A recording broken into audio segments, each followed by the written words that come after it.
নমস্কার, আমি শ্রাবণী ভট্টাচার্য। আজ শুরু করছি বিবেকের আলোয় পর্ব ৩।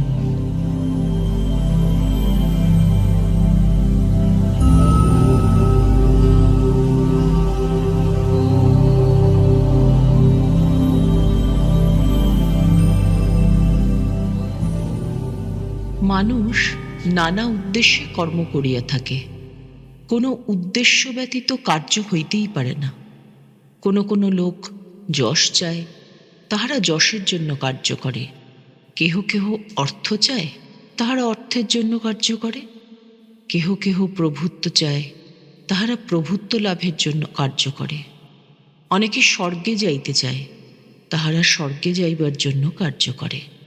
অপরে আবার মৃত্যুর পর নিজেদের নাম রাখিয়া যাইতে চায়। চীন দেশের রীতি, না মরিলে কাহাকেও কোনো উপাধি দেওয়া হয় না। বিচার করিয়া দেখিলে ইহা অপেক্ষাকৃত ভালো প্রথা বলিতে হইবে। চীনে কোনো লোক খুব ভালো কাজ করিলে তাহার মৃত পিতা বা পিতামহকে কোনো সম্মানজনক উপাধি প্রদান করা হয়। কেহ কেহ এই উদ্দেশ্যে কাজ করিয়া থাকে। কোনো কোনো মুসলমান সম্প্রদায়ের অনুগামীগণ মৃত্যুর পর একটি প্রকাণ্ড সমাধি মন্দিরে সমাহিত হওয়ার জন্য সমস্ত জীবন কার্য করিয়া থাকে।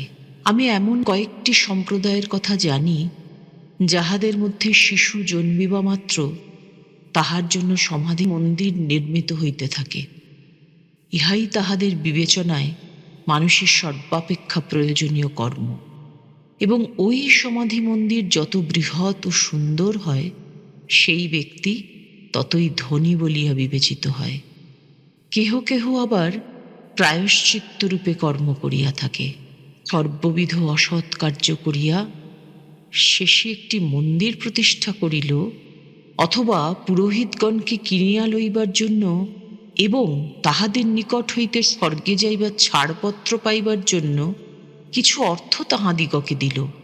তাহারা মনে করে এরূপ দানের দ্বারা তাহাদের পথ পরিষ্কার হইল।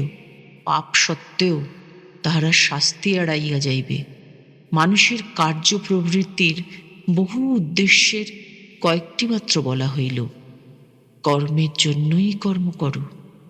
সকল দেশেই এমন কিছু মানুষ আছেন, যাহাদের প্রভাব সত্যই জগতের পক্ষে কল্যাণকর। তাহারা কর্মের জন্যই কর্ম করেন, নাম যশ গ্রাহ্য করেন না, স্বর্গে যাইতেও চাহেন না। লোকের প্রকৃত উপকার হইবে বলিয়াই তাহারা কর্ম করেন।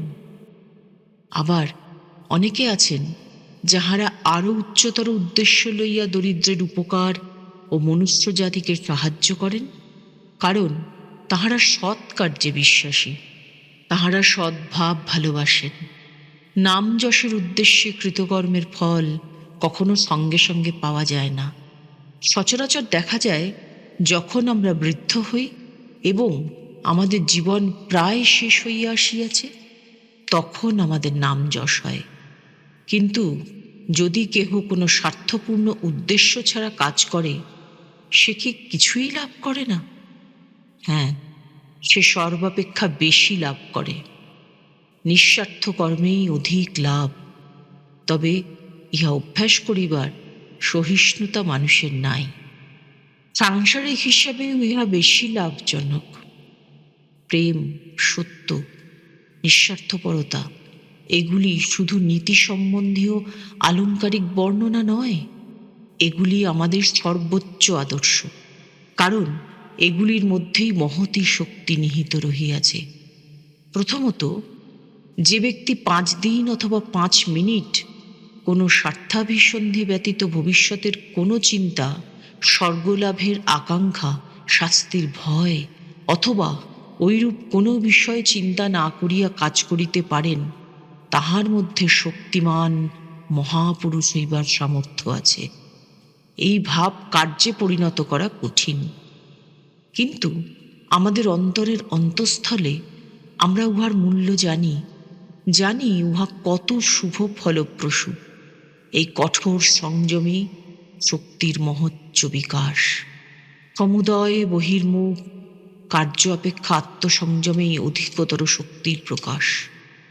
চতুরস্রবাহিত একটি শকট কোনো বাধা না পাইয়া পাহাড়ের ঢালু পথে গড়াইয়া যাইতেছে, অথবা শকট চালক অশ্রগণকে সংযত করিতেছে।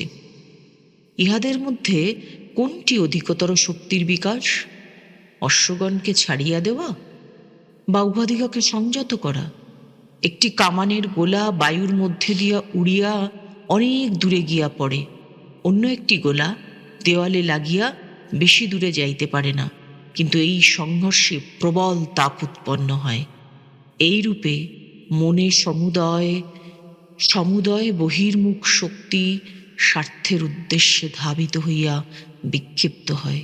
ওইগুলি আর তোমার নিকট ফিরিয়া আসিয়া তোমার শক্তি বিকাশে সাহায্য করে না, কিন্তু ওইগুলিকে সংযত করিলে তোমার শক্তি বর্ধিত হইবে। এই সংযম হইতে মহতী ইচ্ছা শক্তি উদ্ভূত হইবে। উহা খ্রিস্ট বা বুদ্ধের মতো চরিত্র সৃষ্টি করিবে। অজ্ঞ ব্যক্তিরা এই রহস্য জানে না, তথাপি তাহারা জগতের উপর প্রভুত্ব করিতে চায়। নির্বোধ ব্যক্তি জানে না যে সে যদি কাজ করে এবং কিছুদিন অপেক্ষা করে, তবে সমুদয় জগৎ শাসন করিতে পারে। সে কয়েক বৎসর অপেক্ষা করুক এবং এই অজ্ঞান সুলভ জগৎ শাসনের ভাবকে সংযত করুক। ওই ভাব সম্পূর্ণ চলিয়া গেলেই সে জগৎ শাসন করিতে পারিবে। অনেক পশু যেমন কয়েক পদ অগ্রে কি আছে তাহার কিছুই জানিতে পারে না, তাহাদের মধ্যে অনেকেই অল্প কয়েক বৎসর পরে কি ঘটিবে তাহার কিছুই অনুমান করিতে পারে না।